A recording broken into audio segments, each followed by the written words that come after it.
Hello, everybody. I'm Nick Fung from TBN Asia, and today I get to speak with Syed Chinoy. I mean, I've not met him in person, but I'm meeting him first time on Zoom.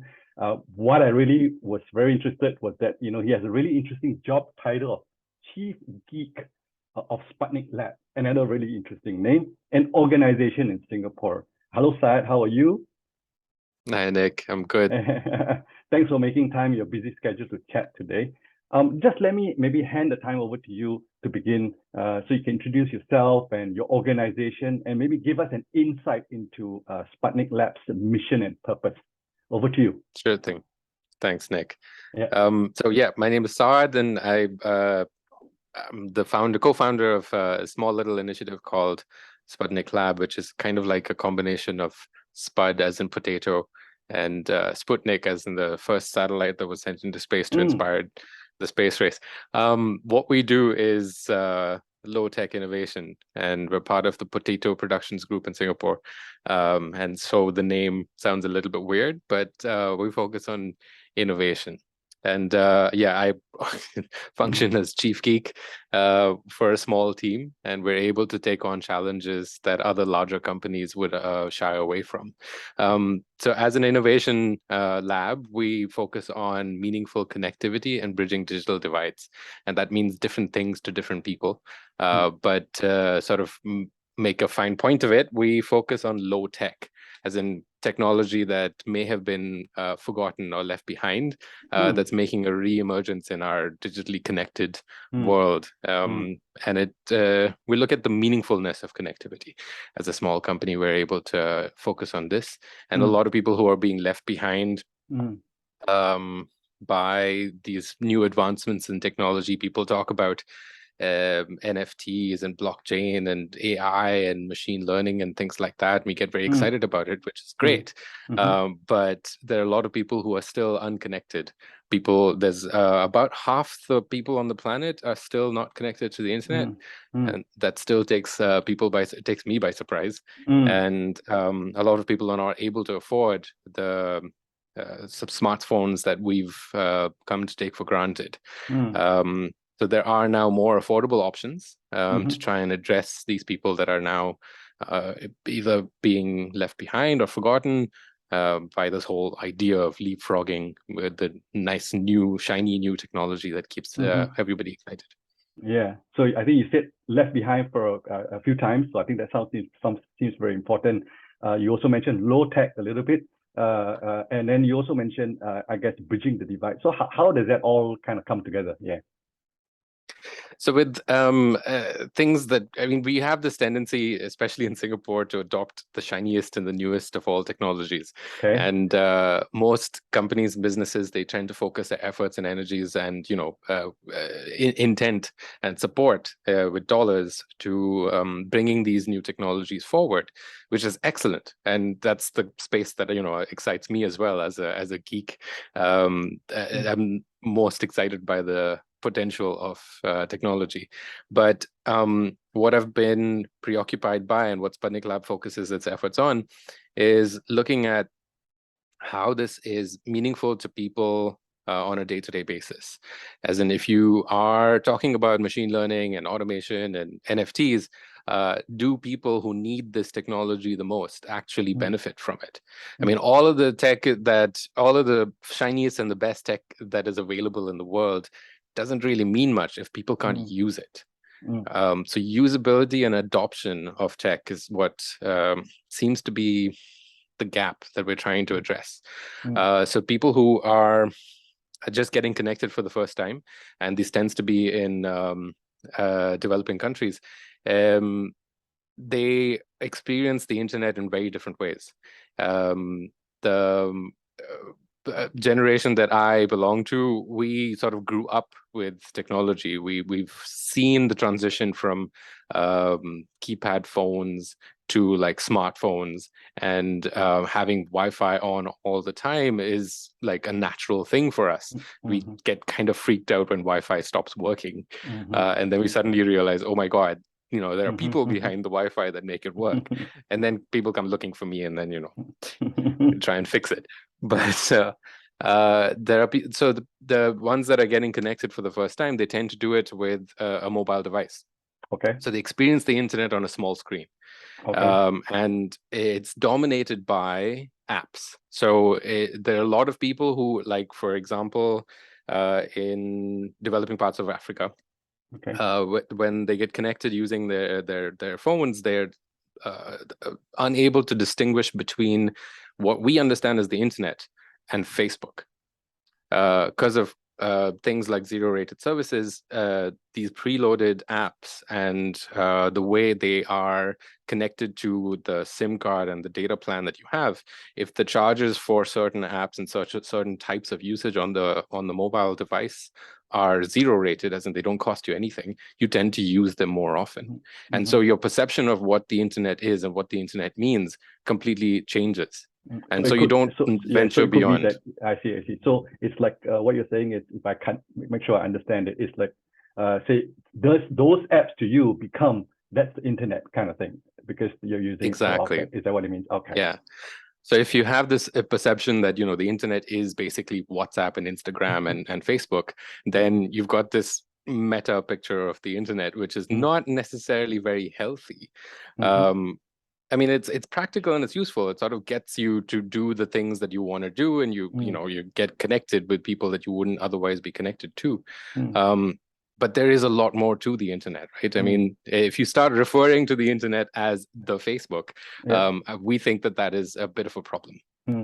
So then how does the Sputnik Lab come into this and help them understand that that's not the only thing on internet, Yeah, so I think the gap there, at least, is that there are no immediate answers, but what we've identified is there's no formal education around this system, as in you're not really taught in school what the difference is between Facebook and Wikipedia, right?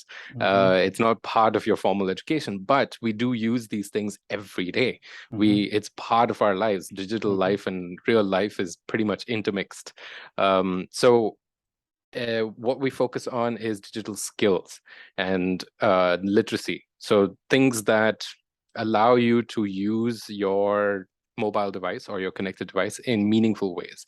And that stems from an understanding of what the difference is between like Facebook and internet, what the difference is between Wi-Fi and Bluetooth.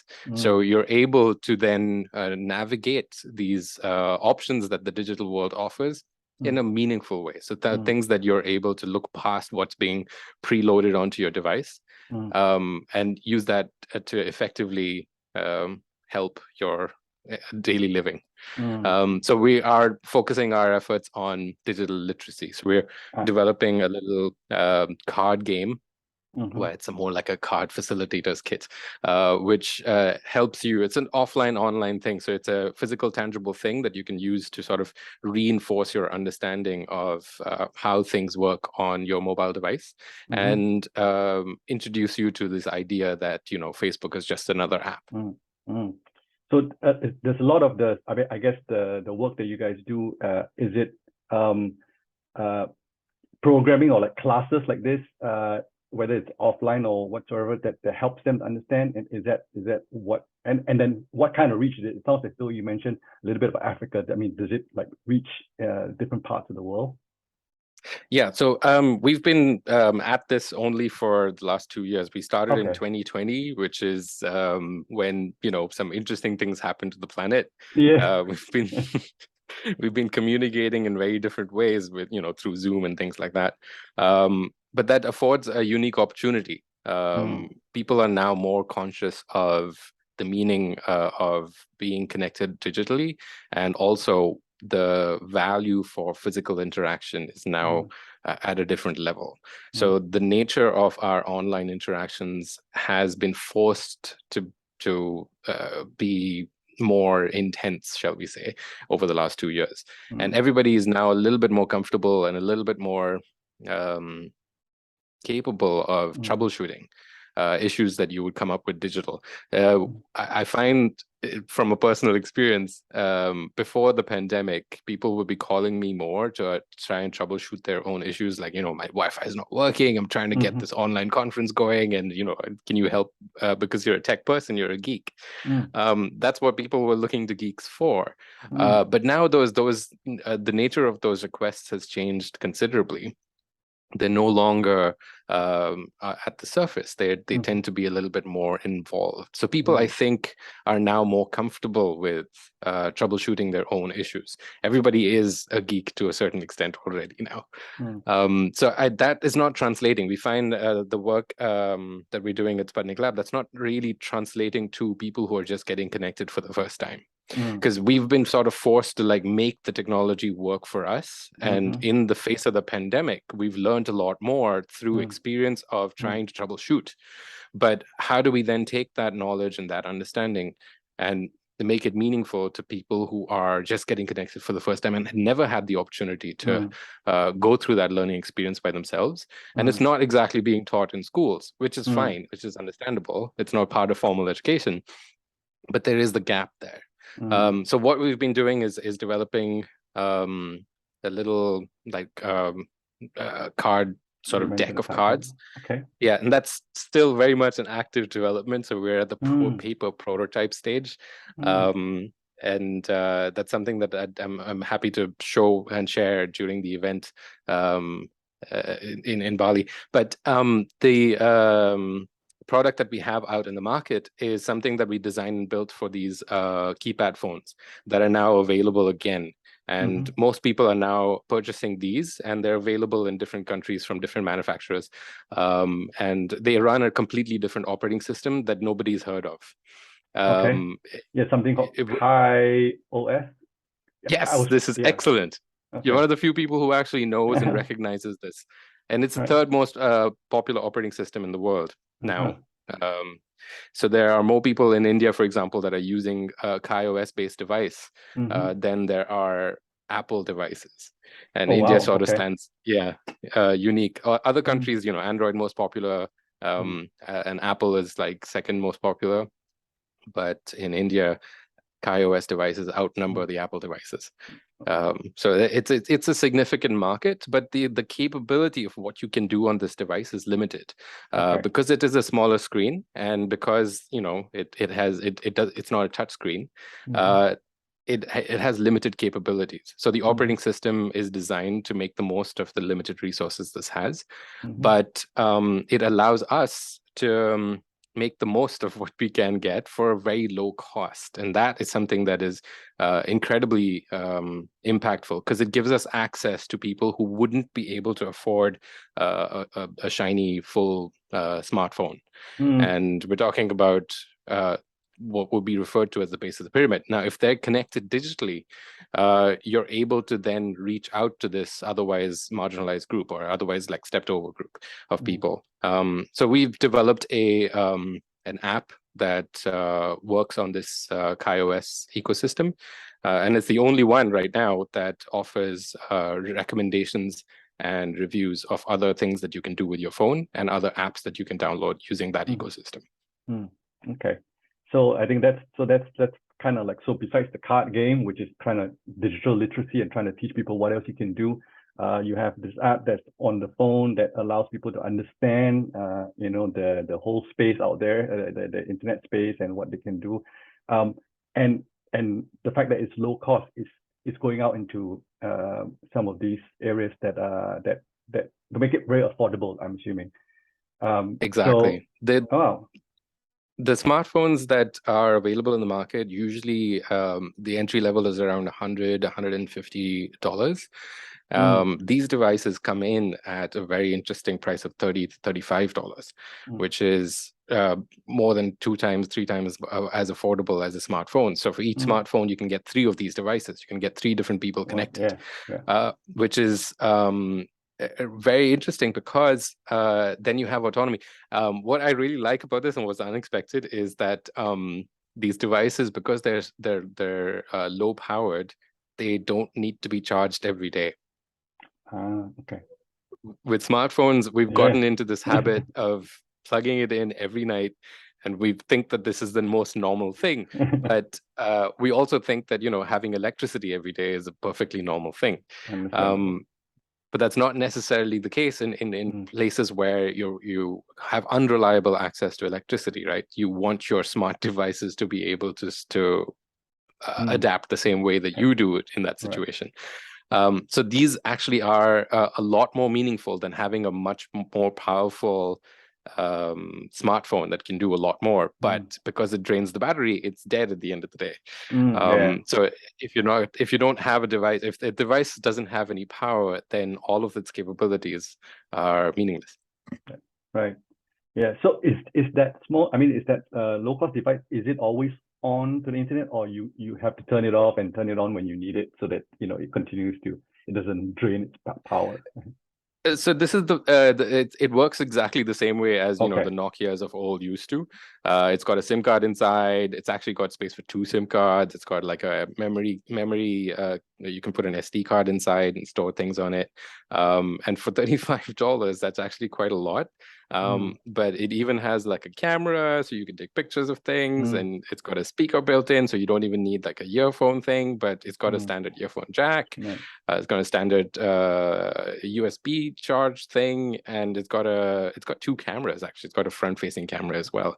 So, and these are like varying manufacturers. We don't actually make these. These are available through different providers. So this one is common in like South America and Brazil. This one is common in Indonesia. It's I think made by Advan, which is the telco. But there are also some strange manufacturers that you wouldn't expect that are re-entering the market. So this one's made by Energizer, which is the company that makes batteries. Yeah. Oh. But they've brought back the flip phone, and I Wow. really like this. I miss these. Right. Yeah. So yeah, No, go ahead.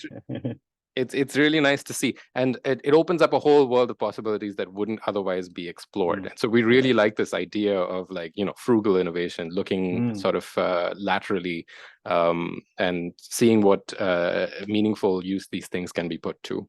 Wow, nice. So you know, you talked about that the offline game. You talked about that app thing. I guess, you know, what's next on the horizon for Sputnik Labs and you know, what kind of support could you be looking at or looking to also seek out? Yeah. So we've been developing our solutions and products within the context of Singapore. We're now looking to expand. I mean, the intention was always to bring these solutions to places where they need them the most. And Indonesia is of our immediate interest. But again, we are a tiny little company.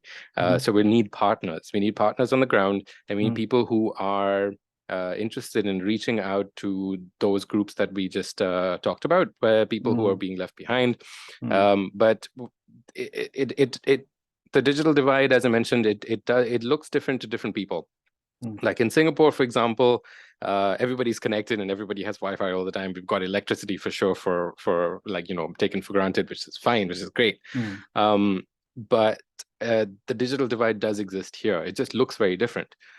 During the pandemic, we saw that in sharp relief. A lot of families who had to do work from home and had children who needed to do home-based learning, they were struggling to make that happen because the devices that they had, they checked the box for connectivity, but they were not capable of doing the kind of learning that the kids needed at the time.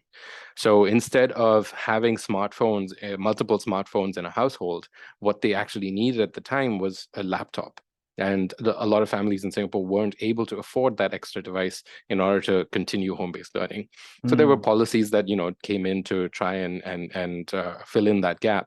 But there were also nonprofit organizations that I helped volunteer with that were also offering these devices at no cost to families who couldn't afford them. So in Singapore, the need was laptop devices. And this may have been a temporary thing. It may be a longer term thing. We're still trying to understand that. But Singapore is doing really well in trying to, you know, fold that into their policies and do something about it. Other countries may not be so lucky. And so we've been looking at developing markets for creating the sort of impact that we really want to do on people that would otherwise not get that kind of attention. Okay.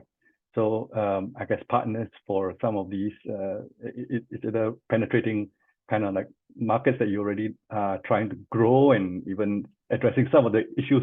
I mean, yeah, it's surprising that, like what you mentioned just now about Singapore, you would think that a household would typically have enough devices, but they may not have the right device, which is exactly. Yeah, so a lot of the larger companies that focus on providing connectivity are able to do that, and a lot of places are now gaining that connectivity, as in you do have access to 4G and you do have access to the Wi-Fi and the internet. But if you don't have the right device, if it's not the appropriate technology, then it's left unconnected. So even though we've got the connectivity, you don't have the people connected.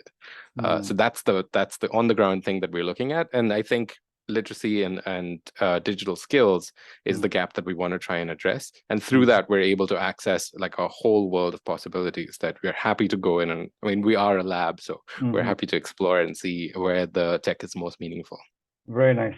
So just to end, where can people keep track of all these developments and what the lab is doing? How can they keep track of the developments? So we're on all of the socials. We're on Facebook, Instagram as Sputnik Lab. So sputniklab.com will point you in the right direction. We're also active on LinkedIn, and we're part of the Potato Productions group of companies. So we try and find connections wherever possible with any a wide variety of companies. So Potato Productions is a group of like media related entities, and we get very excited with the potential of how technology can impact people's lives. Nice. Okay, thanks, Saad, for your time. For those viewing and listening, Sputnik Lab has no S. I tried it out, so I realized that there is no S there. So sputniklab.com, that'll be the correct one. So, but again, thank you for your time. Really appreciate making time in your busy schedule just to have a chat with us. And I'll see you soon. Not at all. Thanks, Nick. See you soon. Thanks.